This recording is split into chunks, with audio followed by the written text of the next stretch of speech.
Dans l'épisode précédent. Oui, parce que cette chronique se range dans la lignée des chroniques foireuses comportant un passage de fiction. Si celui-ci ne vous intéresse pas, nous vous invitons à cliquer sur le timecode juste ici. Cordialement, la direction. Bien, début du transfert en cours. Salut tout le monde, c'est Théromique. Et voilà, je suis arrivé ici et finalement j'ai trouvé une caméra digne de ce temps. Mais qu'est-ce que c'est que ce bordel? Vous connaissez Half-Life? Oui, hello? Espèce de petit salopard.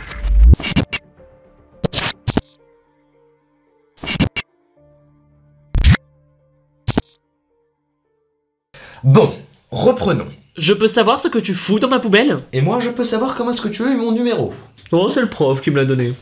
Salut! Et je peux savoir comment il a eu mon numéro? Ah, la trahison. N'a jamais aussi bien payé. Ouais, oublie ça. T'avais dit un truc à propos d'une poubelle? J'aurais été à ma question, hein. Je peux savoir ce que tu fous dans ma poubelle? Mais j'en ai aucune idée, mec! Mais vous avez fait quoi au juste pour qu'il se retrouve comme ça, ce garçon? Eh bien, j'ai comme qui dirait eu le malheur de contester un strike de YouTube récemment. Récemment? Oui, bon d'accord, voilà, ça fait 1 an maintenant, mais c'est dur d'écrire des épisodes, ok? Bref, donc j'ai été convoqué par le bot YouTube, enfin l'espèce de grosse merde faite sous Cinema 4D là, quand sans sommation il a dit que la chaîne était supprimée. Sauf qu'on est toujours là. Merci Sherlock. En fait, ce qui s'est passé ensuite, c'est alors que j'errais dans les larmes d'internet, j'ai reçu un appel sur mon téléphone portable. Alors je me suis dit que c'était encore du téléachat et donc... Plus court, ça, on s'en fout. Ok, donc bref, en fait ce qui s'est passé, c'est que j'ai reçu un appel d'un type qui m'a fait début du transfert en cours. Et tout d'un coup, je me suis retrouvé juste ici. Donc, Moulinette, je te repose exactement la même question.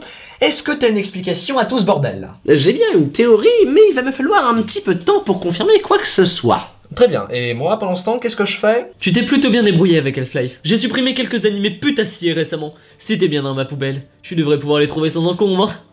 Allez, salut! Animé putassier, tu dis.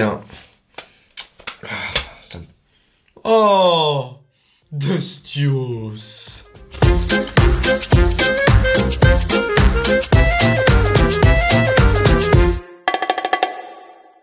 Ok Destios, je veux bien parler de ça, mais juste, il y aurait moyen que tu me changes un petit peu de décor, c'est parce que, enfin, elle est vraiment glauque ta poubelle. Bah attends, je regarde ce que je peux faire. Mais c'est super sympa ici! Salut tout le monde, c'est Théromique, et aujourd'hui...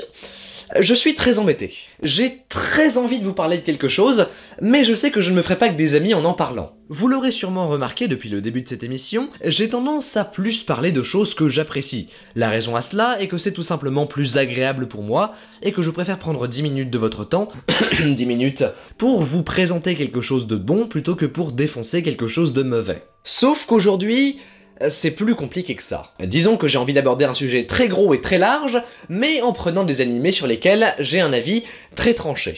C'est pas vraiment mauvais, c'est plus une tentative de faire quelque chose de formaté qui s'explose littéralement la gueule. Mais qui peut ouvrir la dissertation à pas mal de sujets très cool. C'est pour cela que, avant de commencer quoi que ce soit, j'aimerais vous rappeler que mes propos n'engagent que moi, que je ne vous présente ici qu'une vision des choses, que mon avis n'est pas absolu, mais que je serais ravi de le défendre. Donc, mesdames et messieurs, la plupart des propos tenus dans cet épisode étant extrêmement polémiques, je vais vous demander la plus grande ouverture d'esprit en regardant cette vidéo. De mon côté, je vais essayer de faire de même. Cependant, je serais enchanté de discuter avec vous sur n'importe quel point de désaccord, car je pense que le débat, quand il est constructif, est bien plus intéressant que la chronique en elle-même. Bien, trêve de tergiversion, est-ce que vous savez ce que c'est qu'un cliché? Le terme cliché est à la base en rapport avec l'imprimerie et la photographie. C'est, selon le dictionnaire, une plaque métallique en relief à partir de laquelle on peut tirer un grand nombre d'exemplaires d'une composition typographique, d'un dessin ou d'une gravure sur bois, sans avoir à la composer, la dessiner ou la graver à nouveau. C'est en partant de cette technique que le terme s'est diversifié pour devenir le synonyme de stéréotype que nous connaissons tous aujourd'hui. Toujours selon le dictionnaire, le cliché est une expression toute faite devenue banale à force d'être répétée. C'est quelque chose auquel aucun genre n'échappe et qui fonctionne sur une base assez simple. Prenons une personne A, qui un jour, empreint d'une idée de génie, invente la première création d'un genre B. Ce genre, inspiré des codes et des techniques d'autres genres, apportera à son tour son lot de concepts et d'éléments qui influenceront un certain nombre de personnes. Ces personnes qui, de leur côté, contribueront à enrichir le genre avec de nouvelles idées, qui elles-mêmes engendreront d'autres idées, dont certaines d'entre elles donneront même naissance à de nouveaux genres, bouclant ainsi la boucle. Par exemple, William Higibotan, physicien de son actif, combine en 1958 les concepts du tennis et de l'oscilloscope pour créer un programme ludique du nom de Tennis for Two. Un nouveau concept voit alors le jour, celui du jeu vidéo, un genre qui apportera à son tour son lot d'influence et de codes sur les créations futures. C'est ensuite que dans cette masse d'idées apportées au genre, il va arriver que certaines d'entre elles se démarquent naturellement du reste de par leur originalité, leur efficacité ou simplement leur popularité. Ces sortes de super idées vont résister aux épreuves du temps et vont progressivement, par leur utilisation répétée, se transformer en archétypes, en codes, ou la plupart du temps, en clichés. C'est pour cela que si aujourd'hui dire ça d'une création a plus une connotation négative, il ne faut néanmoins pas oublier que le cliché est à la base une bonne idée. Cependant, si avec les définitions que je vous ai données on pourrait croire que tout va pour le mieux dans le meilleur des mondes, vous vous imaginez bien que c'est un petit peu plus compliqué que ça. Comme dit précédemment, si le cliché se définit en tant qu'expression devenue banale à force d'être répétée, il est donc logique que, à cause de leur trop grande utilisation, ces éléments finissent par devenir plus une facilité de création qu'autre chose, ne surprenant plus personne, et finissant même par être à la limite de l'énervant. Cependant, cela n'empêche pas une œuvre remplie de clichés d'être bonne. Si l'utilisation de ces techniques telles des copier-coller d'autres œuvres est considérée comme un défaut, il existe un bon nombre de créations qui arrivent à maîtriser ces différents éléments pour former un résultat de qualité avec son originalité propre, ou alors simplement qui s'amusent à jouer sur ces différents clichés pour surprendre le public ou simplement dénoncer leur utilisation. Tout n'est au final qu'une question d'équilibre. Et ça, retenez-le bien, parce que déjà c'est une très bonne leçon de vie, mais c'est également un argument que je vais pas mal utiliser dans la suite de cette chronique. Cependant, ça c'est la théorie. En pratique, bon, est-ce que vous connaissez Transformers ? Transformers est une série de longs métrages qui a débuté en 2007 et adaptée de la série d'animation du même nom diffusée en 1984. Si le premier volet, bien que prévisible et rempli de clichés justement, restait agréable mais sans plus, c'est le grand plongeon avec les épisodes suivants. De véritables copier-coller narratifs les uns des autres traitant des personnages abrutis et stéréotypés au possible, le tout sous une épaisse couche d'effets spéciaux en veux-tu en voilà pour faire passer l'ensemble. Avec une moyenne d'environ 20% sur Rotten Tomatoes, tout le monde s'accorde plus ou moins sur le fait que c'est de la merde. Cependant, malgré ce désastre au niveau de la critique, on remarque néanmoins que le dernier opus aura engendré plus d'1 milliard de dollars au box-office pour un budget de 210 millions de dollars, ce qui le classe 15e dans la liste des plus gros succès mondiaux du cinéma, selon Wikipédia. Le réalisateur du film, Michael Bay, un personnage que l'on ne présente plus, Hi, I'm Michael Bay, and I demand things to be awesome. Awesome pussycat. Awesome barbecue. Awesome pool. a répondu un jour alors qu'on lui parlait des horribles retours sur ses longs métrages: on ne fait pas des films pour plaire à la critique.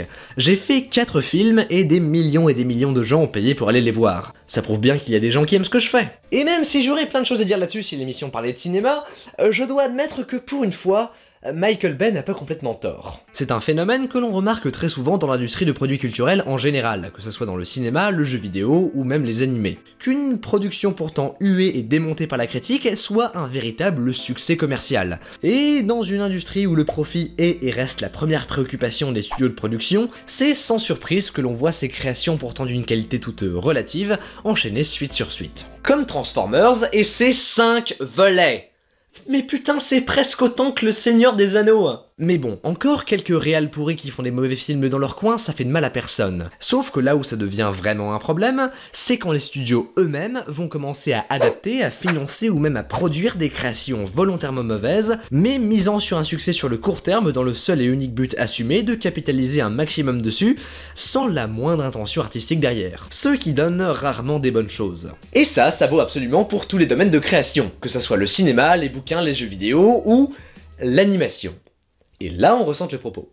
Dans le monde merveilleux de l'animation japonaise, on peut séparer les productions en 2 grands types. D'un côté, les créations originales, la plupart produites par le studio Trigger parce que le respect. Dans cette catégorie, on peut citer des chefs-d'œuvre comme Code Geass, Black Rock Shooter, Boku no Pico ou encore Kill la Kill. Tandis qu'on a de l'autre côté les adaptations, qui, comme leur nom l'indique, sont des portages en animation de mangas, de jeux vidéo ou encore de light novel. Et là-dessus, la liste est longue, allant de Axel World à Heavy Object en passant par la série des Persona. Et loin de moi l'idée de mettre l'un au-dessus de l'autre, ce sont 2 méthodes de production différentes, avec chacune leur lot de bons et mauvais animés. Non, la seule chose que je vais critiquer ici, c'est la manière qu'ont les studios de choisir leurs adaptations.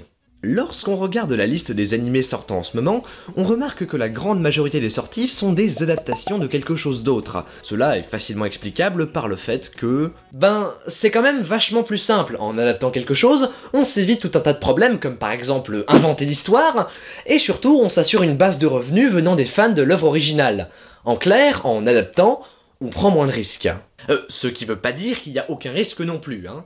Et justement, on trouve un genre très populaire au Japon qui correspond parfaitement à ces critères. Le light novel. Un light novel est un type de roman japonais un peu plus court que la moyenne, avoisinant la centaine de pages, soit à peu près 50 000 mots. Visant principalement un public d'adolescents ou de jeunes adultes. Dans un langage plus courant et parsemé de quelques illustrations, ils sont publiés dans un format épisodique au délai entre deux tomes assez court, dans des éditions de poche ou des magazines littéraires, si ce n'est directement en e-pub sur téléphone portable. Tout cela trouvable bien sûr principalement dans le quartier d'Akihabara au Japon, véritable paradis de tout otaku qui se respecte. Mais je digresse. Grèce. Oula! Ouh, faut pas que je reste tout seul trop longtemps, moi, hein, c'est... Ah, ça commence à jouer sur le moral, là, c'est où, là? Ouf. Suite à la popularisation massive de la culture dite otaku, notamment avec des œuvres comme La Mélancolie de Haruhi Suzumiya, le format du light novel s'est, au même titre que le manga, rapidement fait connaître un peu partout dans le monde, notamment porté par l'essor d'internet. Si le phénomène montre enfin son nez par chez nous grâce au succès de la franchise Sword Art Online et de la traduction de son light novel chez les éditions Offelb, le genre et sa popularité existent déjà depuis belle lurette au Japon, où le marché bat son plein. Entre les concours annuels pour débusquer de nouveaux talents et les chiffres de vente des versions papier augmentant d'année en année, il va sans dire que le light novel est un genre qui a encore de beaux jours devant lui. Enfin, le sujet est très vaste et mériterait bien une chronique à lui seul. Revenons à ce qui nous intéresse. Le genre rassemblant une grande communauté de fans, il est donc très fréquent que, toujours de la même manière que pour les mangas, les studios d'animation se rapprochent des dernières productions en vogue et entreprennent d'en faire des animés. Et c'est de ça dont on va parler dans la suite de cet épisode, en se faisant un petit tour d'horizon des adaptations de light novel en animé, pour en analyser certains aspects. Ceci en prenant pour support deux types de light novel bien spécifiques et bien connus en ce moment, le fantasy school comedy et l'isekai. Et pour cela, on va se choisir un joli petit cas d'école des familles, j'ai nommé Seijaku Muhai no Bahamut, qui va nous servir de point de départ pour aborder différents aspects de l'adaptation de Ellen en animé. Et je me rends compte que cette introduction a duré beaucoup trop longtemps. Eh bien tant pis, on est reparti pour un très long épisode en plusieurs parties. La prochaine fois nous entrerons donc dans le vif du sujet, avec notre premier grand thème, le Fantasy School Comedy. D'ici là, mesdames et messieurs, bienvenue dans le monde merveilleux des adaptations.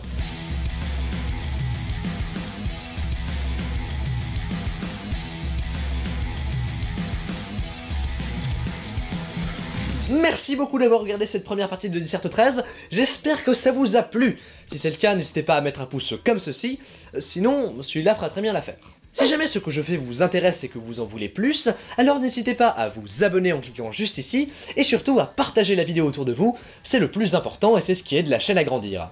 Et oui, je suis fan de ces cartons. Cette formalité accomplie, voilà, on est reparti pour un très long épisode qui risque de durer sur plusieurs semaines. Je sais que j'avais dit que j'en referais plus, mais bon, comme le dit un petit extraterrestre tout vert dans un film avec Nick Frost et Simon Pegg, il faut savoir faire une place à l'imprévu quand il se présente. Sinon, également, beaucoup de choses sont à prévoir durant ces prochains mois, avec notamment quelques changements drastiques sur la chaîne. Mais ça, on en reparlera une fois cet épisode fini dans une vraie vidéo d'information. D'ici là, vous pouvez me suivre sur Twitter à @leteromic pour vous tenir informé de l'avancement des prochaines vidéos. Sur ce tout le monde, c'était Teromic Blue Dragon, à la prochaine.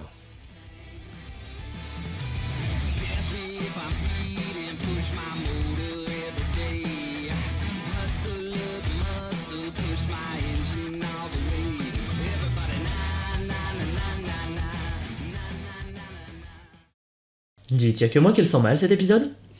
Non.